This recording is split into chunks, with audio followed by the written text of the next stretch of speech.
During times of uncertainty, it's comforting to know we have a healthcare system in our community that's been committed to supporting us for well over a century.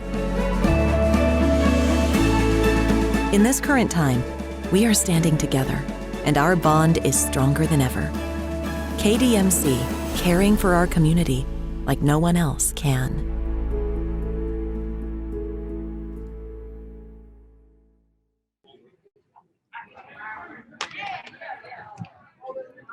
Are they connected to him? No, they're connected to someone else's phone. Probably his phone. Coach. We got it. We on these?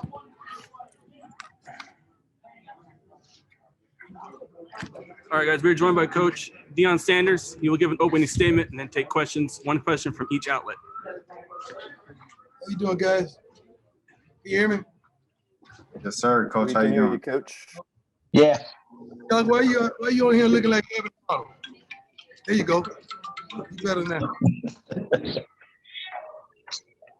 That's a great game, man. That's the way to get Dutch. That was a great one. It felt good. A little sloppy towards the end. But God, I thought the kids played well. The line came up with stuff. Great game, man. I love being but that was a good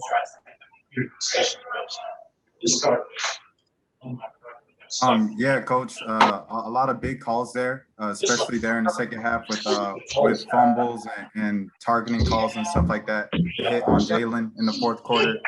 Just how did you feel about the officiating today? The officials did a great job. There they go right there. You guys did a great job.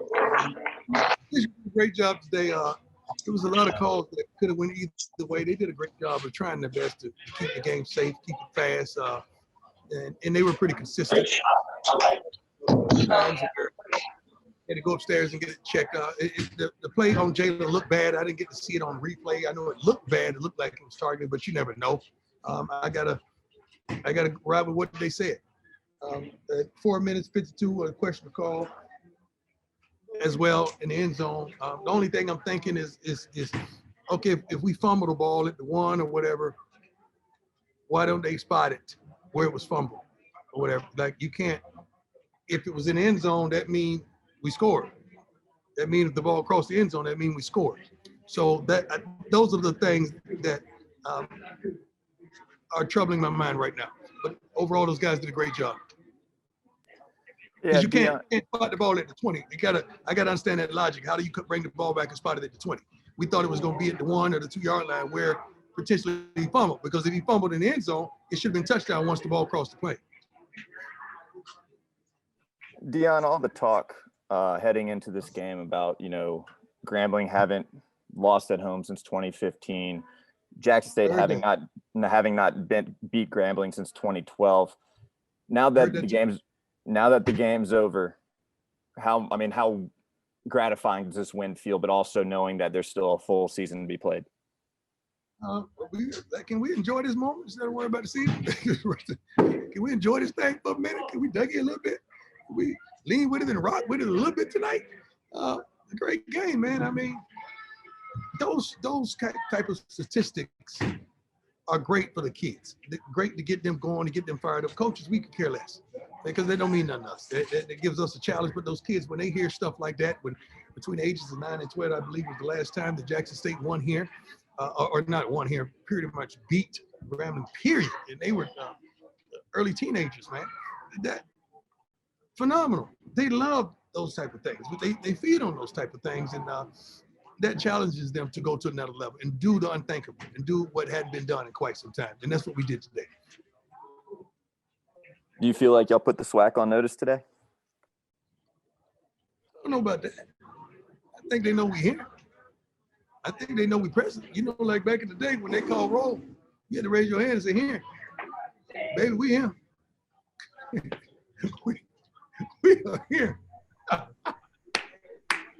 Oh, that's a funny joke. Oh, it's good. Hey, Deion. Haley Hunter with Channel 12. Just wondering, I'll put my video on here. Just wondering, where did you see the biggest improvement from game 1 versus Edward Waters to today's game with Grambling State? The offensive line.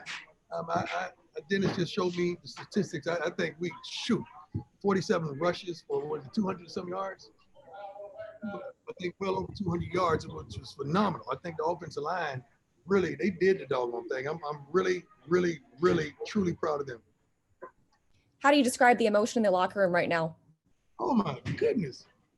I didn't know where I was a minute ago. I mean, it was so much excitement, so much fun. You got to understand, man, the city of Jackson, Mississippi, and I want you to get this. The city of Jackson, Mississippi is so resilient.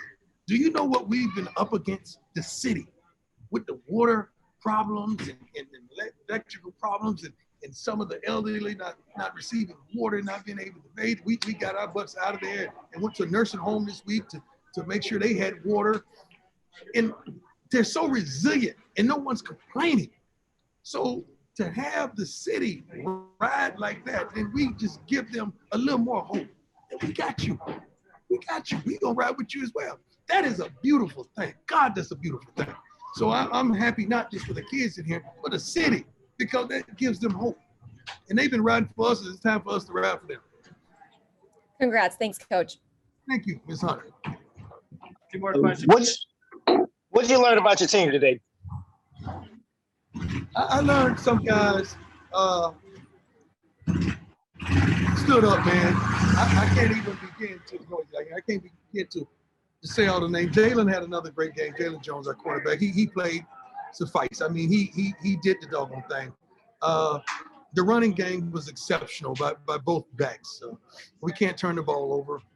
The way we responded against adversity on defense, and it was very adverse. I mean, it was very adverse. But guys, once they buckled down and said, just do your job, they did it. They did it. And I learned that these guys are resilient, just like the city of Jackson. They're resilient. They really are, and they won't give up. They got fight in them. And the thing about it, the best is yet to come. God, the best is yet to come. You know what I'm talking about. The best is yet to come. That's why I'm so excited right now. You know, it was a song, I'm so excited. I can't hide. I'm about to lose control, and I think I like it. You know what we got? It's like a grandma in the kitchen. She got all this stuff to cook, but you can't use it yet. It ain't Thanksgiving. Wait. And that was unbelievable, man. I'm so excited for these guys, for the coaches, for the city, for the people. I am. I really am. I'm on a natural high. I ain't never been high a day in my life, but if this is what it feels like, I don't understand and I don't condone. But it's got to be a good feeling. Last question. Yeah. You talk about the resiliency of this team, and in that game, you guys are up big at the half, then they punch you right back. How gratifying is it to see your team fight back from that punch y'all took? It's very gratifying because you start to see what these guys are made of, what they have inside of them. You see their eyes. Like, it's so many of these guys, not only do they want to win, they don't want to disappoint me. And I mean, our kickers, they struggled today. And I'm looking them in the eyes like, guys, you got this. You're going to have to win this thing for us. I believe in you. You got to believe that you can do it. On the defense, I'm like, hey, man, I'm willing to bet on y'all.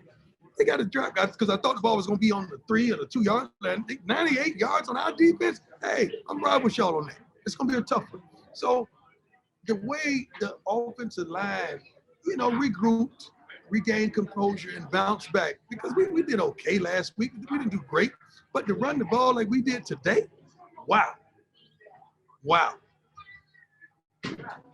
Jackson, Mississippi, Jackson State, I love it. Quote me on that.